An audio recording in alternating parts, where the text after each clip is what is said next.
We've got Charlie here with me today to go through a 3-step supine shoulder range of motion series. So we've got a couple of blocks underneath her pelvis. Now that's just to give us a lift through the pelvis so you can see that she's got more load through her shoulders here. What that allows for is, if you think about where the floor is, her shoulder blade and then her ribs, it's creating a sandwich. So in terms of her perception of where her shoulder blades are, she actually knows that better because the shoulders are loaded without any tension in the shoulders, okay? So they're feeling supported in this position.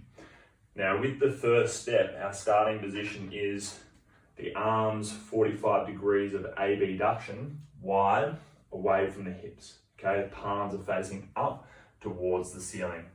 Now what we're going to do here is we're going to go into increasing ranges of shoulder abduction, okay? Taking the hands away from the hips up towards shoulder height.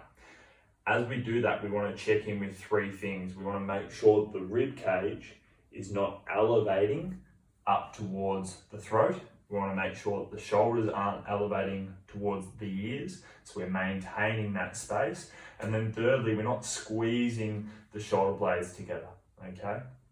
So with Charlie, what we're going to do is we're going to ask her to have the feeling that the fingertips are lengthening away from the trunk, okay? Then take the hands along the ground 1 inch up towards shoulder height. Okay, then you pause and you check in with those 3 things. Did my rib cage elevate? Did my shoulders elevate up towards my ears? And thirdly, did my shoulder blades squeeze together? If the answer is no to that question, have a couple of breaths, and then again, take the hands up another inch up towards shoulder height. Now, Charlie will keep going through this as I talk.